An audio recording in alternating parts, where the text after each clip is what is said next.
Hey friends, welcome to our B3 broadcast as we begin a series in session and study on First Chronicles chapters 1 through 9, and we'll continue through the end of Second Chronicles. Now, if you know anything about Bible reading, you know that a lot of people get stuck with the genealogies of First Chronicles, but I want to illustrate to you just why they are so important. And I want to ask my co-host here, Michelle, about a few names. And I want to ask her reaction to these. If I were to mention the names Spencer, Thelma, Harley, and Minta, what kind of response do you have? They are my sweet grandparents, and I love them so much, and I know that they loved me so much. They were God-fearing, church-going Christian people, and they raised a family that loved the Lord, and I'm a generation removed from that and grew up in the church. And so I'm very, very grateful for those names that you mentioned. Now, when I mentioned those names, and again, that's Spencer and Thelma, Harley and Minta, you hear those names, and what kind of emotions do you feel? I just feel a rush of love. Yeah. Just a connection to my people. Yeah. Now, which one of the four took you to disco lessons? Now, that was my mama. Oh, your mother, and that's Becky. Okay, all right. And which one took you? Which one took you to see the movie Grease with John Travolta and Olivia Newton-John? That was my grandmother, Orange, Minta. Yeah, okay. And Thelma got my ears pierced. It took me to get my ears pierced when I was 13 years old. Yeah, yeah. Now, your granddaddy, Harley Orange, he had a charm school you all talked about, didn't you? Granddaddy Orange loved the Lord a great deal, but it may not be evident when he was driving. So we learned how to charm the vehicles around us. Yeah, okay. When we were all right. riding with him. So he was probably nervous while driving and didn't like how other people drive, and would maybe say some things that didn't need to be said in the presence of children. And you all called that Granddaddy's Charm School. Yes. Okay, all yes. right. Well, I will tell you, we've all got things like that, but the thing that impressed me about all four of these is that they were saved, they were baptized, members of Baptist churches, First Baptist Rockwood, Tennessee, First Baptist Oliver Springs, Tennessee, and they didn't come and sit, soak, and sour. They served. They were actively involved, and they were vitally connected to other people. And that's one of the first things I noticed about them and about many people in Michelle's family. So stepping in the midst of them was like, goodness, stepping in the midst of Nazareth in the time of Jesus. It was really wonderful in that way. Well, let me ask you, there's some names that you get emotional about. What if I were to mention the name George Washington, or the name Abraham Lincoln? Or how about Billy Graham? How about that name? Bertha Smith, Lottie Moon, or Annie Armstrong? There are probably some people, their names, even though you may not have known them, that stir something in you. Well, that's how the Jews would read First Chronicles chapter 1 through chapter 9. They would open it up and start reading, and they would probably start telling stories about service, and charm schools, and some other things. And it really made a difference with them. And this is how God continued building Israel into a mission base through these people.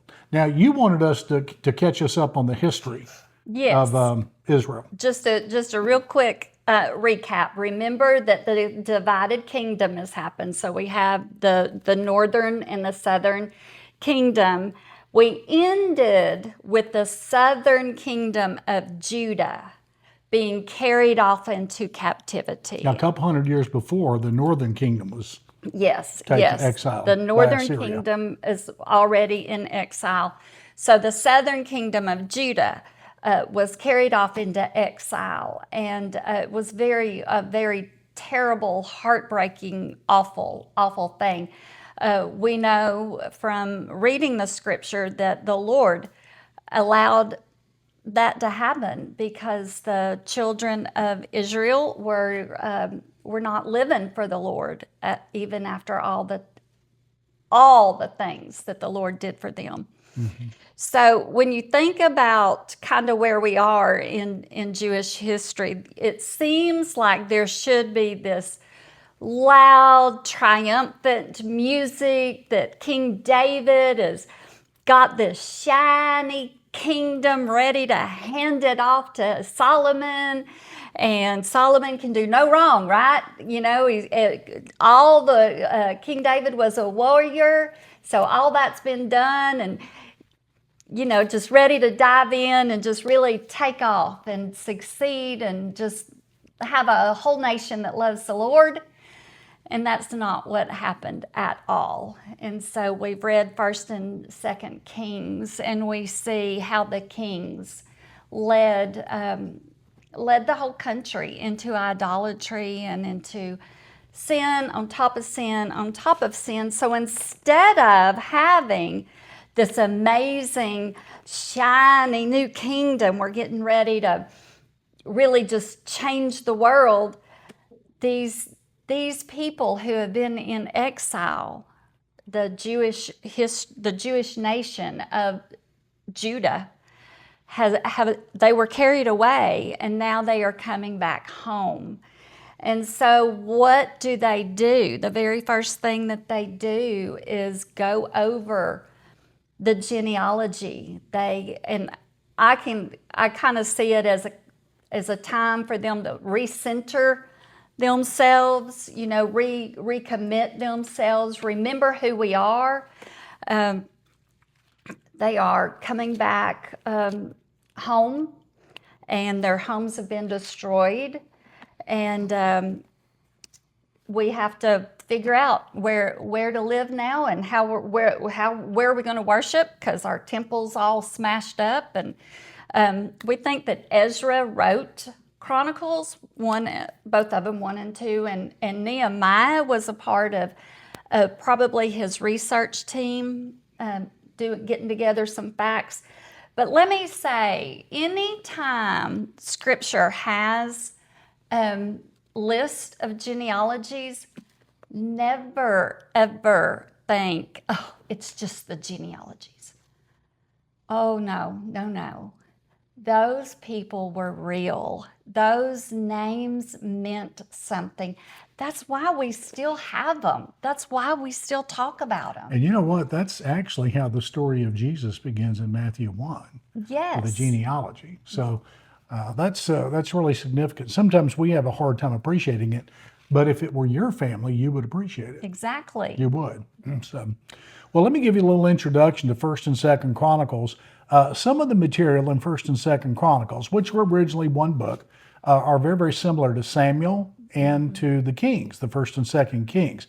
There is some overlap, and the truth is there's some things that bear repeating. Mm-hmm. The Gospels are that way. We've got 4 of those, and we've got really 6 books of history here about the kings and kingdom of Israel between 1st and 2nd Samuel, 1st and 2nd Kings, and 1st and 2nd Chronicles. Really, technically, we got 3 books, but they bear repeating. Now, though 1st and 2nd Chronicles does repeat some information in Kings and Samuel, they emphasize other subjects. There's more attention given to some things.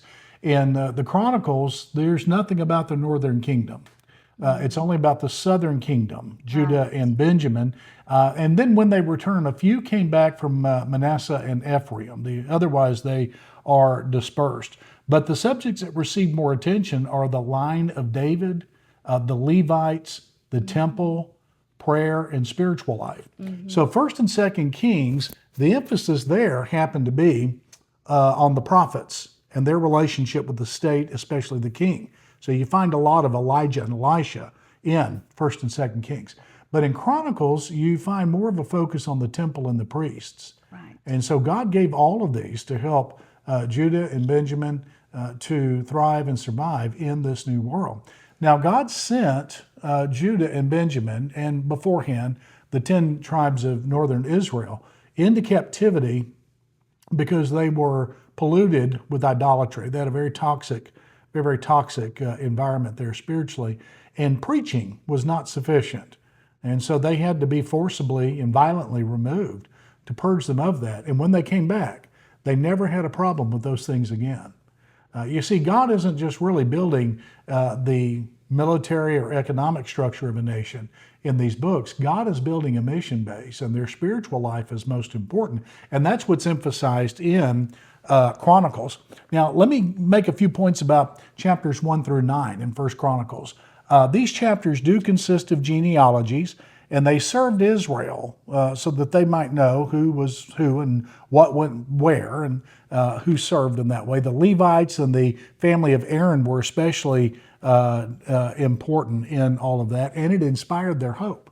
And we got to remember, who are the Levites? Who are the priests? They're the children of Levi, one of the 12, one of the 12 tribes. So when you hear priests, when you hear Levites, always remember it goes back to the son, Levi. Mm-hmm. Go ahead. Well, they would read through their family genealogy, and they would see some overcomers, and that would inspire them in so many ways. Much like recounting some of the people in your family would, and recounting people in Michelle's family would as well. Now, the author, I think, and traditionally has been ascribed to Ezra, and there are many words that are repeated in the genealogies. There are 1,216 names, and so people are prominent in this. The sons, the word son or sons is used more than 400 times. The word were was used more than 200 times. Fathered, 84. Born or bore, 36 times. Wife, 15 times. And daughter, 13 times. It was unusual in that day to put women of any kind in genealogies, but Israel did it. Yes. And then died is used 11 times here in the text. Well, I want to divide this study in Chronicles into 4 topics. One is the setup by the genealogies. And then next week we'll look at the rise up of King David. And then we will go on to Solomon. And Solomon is the buildup, especially the temple.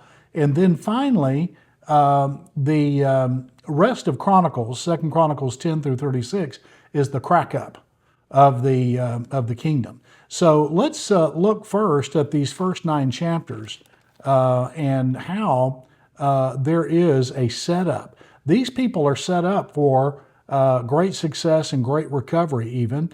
And in the genealogies, we find first the family of Adam, and that's the very first word in the book of 1 Chronicles, chapter 1, verse 1, Adam, Seth, and Enosh in verse 1 of chapter 1. Now, Adam, of course, the first created with Eve. He had 3 sons, Cain and Abel.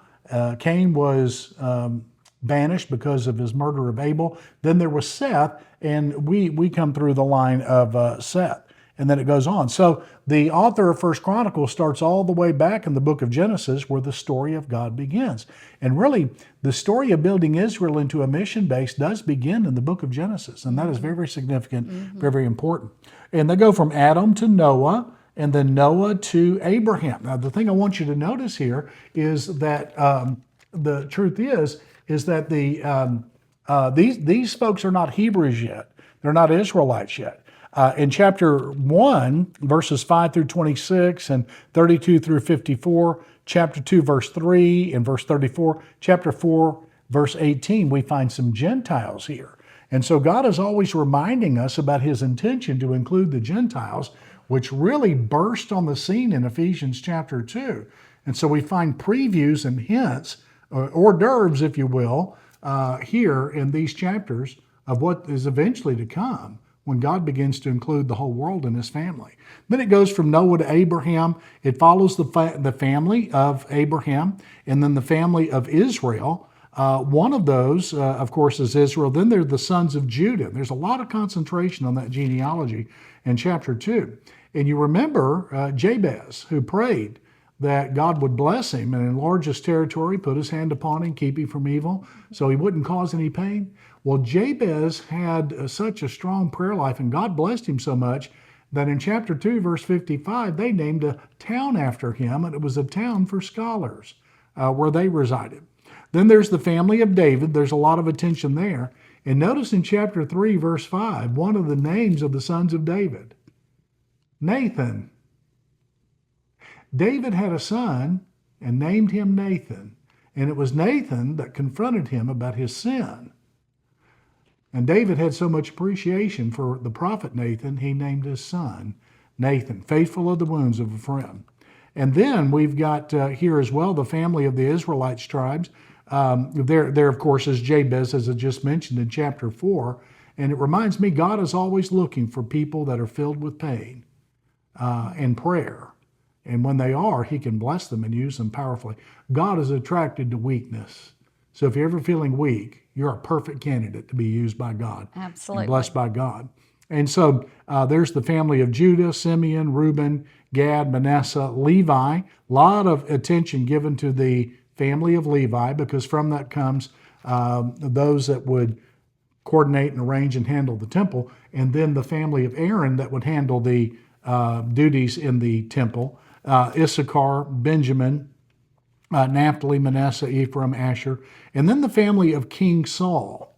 Now, mentioning Benjamin in chapter 7 and King Saul's family in chapter 8 reminds us of Benjamin. Do you remember back in Judges 19 and 20 how Benjamin was just about eliminated because of their sin, their grotesque, scandalous sin? You remember what happened? They got reduced down to 600 men. Well, by this time, they have been restored, and they're just as strong as any tribe. And that's what can happen in someone's life and heart. Then there's the families of the returning remnant in chapter 9. So it not only is of the past, but it's also the present. Those who have returned back to Judah and Benjamin. There's the family of the tribes, family of priests, family of Levites, family of Saul as well. Now, I want to make a few points for emphasis here.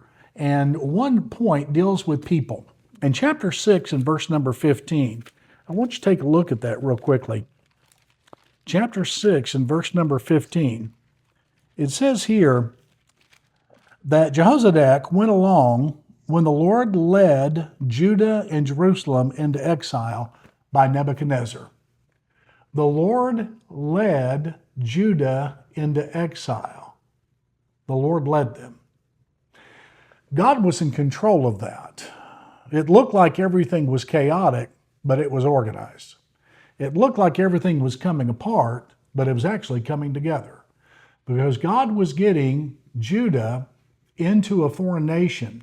And what happened over the years, and happened with the 10 tribes as they were scattered, is that they bore witness to the God of Israel.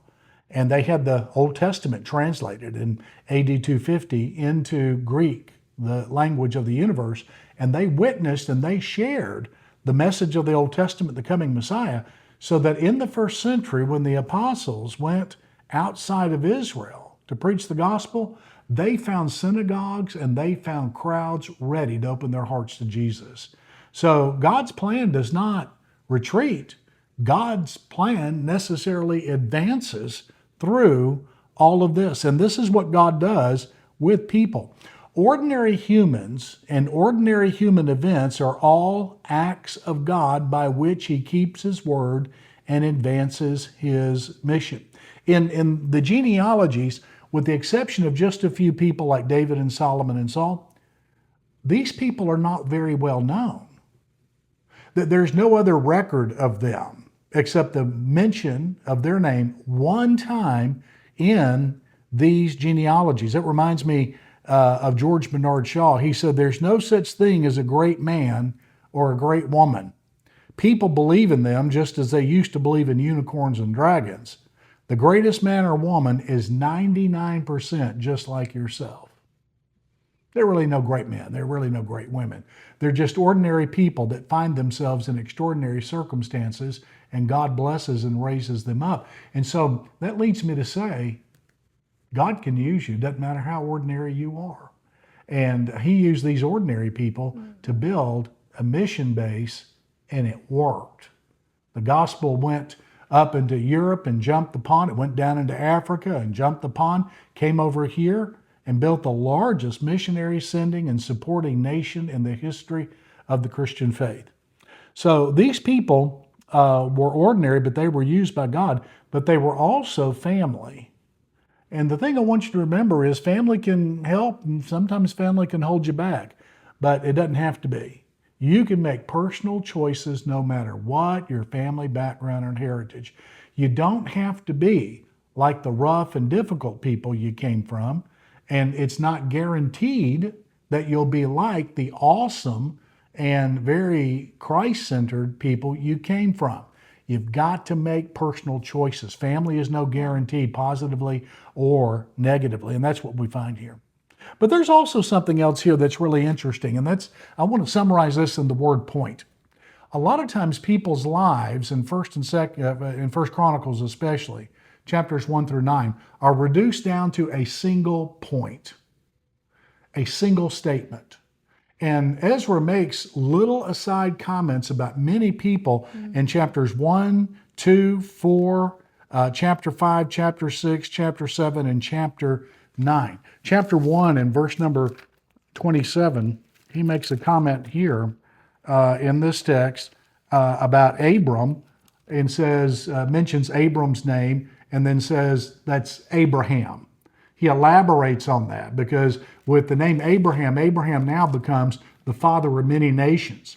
Doesn't have any children, and he goes out to his employees and says, hey, listen, I'm going to become the father of many nations. And that's when they spit Coke Zero through their nose. He's old, he's well advanced in years. Sarah obviously is, but Abraham trusts God, and that's precisely what God did.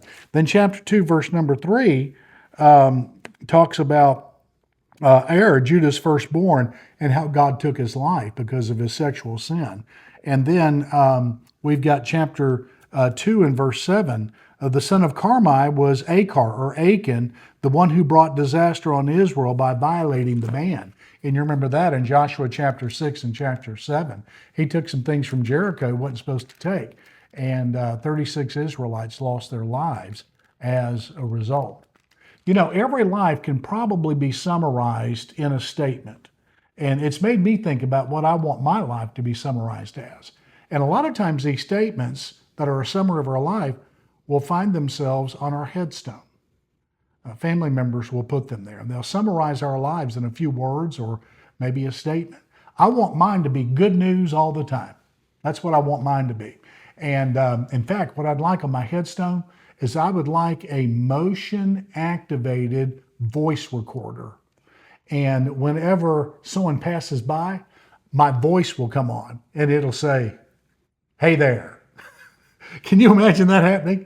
I imagine some people jumping out of their shoes. But then, once I've got their attention, I want to share about my story about how I came to Jesus. And then I want to share how they can come to know Jesus too. And I'll try to leave a little money behind so they can update the technology. But I want my life to be summarized in good news all the time.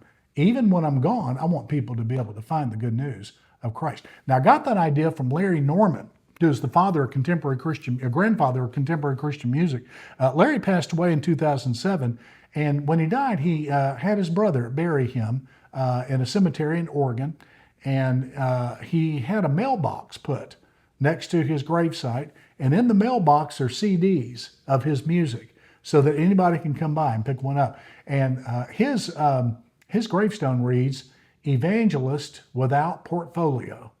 I have no idea what that means, but it's pretty catchy, and he's still evangelizing through that mailbox. Now, CDs are a thing of the past these days, and Larry is all over YouTube. So I found that very, very interesting. Hey, let's do all we can to make sure that the one sentence people will use to summarize our lives is very, very honorable. Hey, what do you want people to put on your headstone? I don't know right now, because I'm worried about people getting scared to death and dropping dead when they pass yours. I don't know. Yeah. Well, yeah, we'll think of something. Yeah, well, I'll have to work on The problem with you is summarizing your life down into one sentence that can fit on a headstone. Yeah, you can pretty well easily do mine, but that's going to be interesting. I don't know. I don't know. Maybe something by Charlie Rich. Hey, did you happen to see the most beautiful girl in the world? Boy, I'd like that. Oh, anything I can do to score points, I got to. Well, the third word is promises. The story of Israel, as with the Bible, is the story of new beginnings. The story of new beginnings. And Ezra goes all the way back to Genesis to start Israel all over again here. And that's why God gave us these books. Someone has said that if you lose your possessions, you lose a lot. And those who lose their friends have lost a lot more. But those who've lost hope have lost everything. I want to say to you, there is no reason ever to lose hope.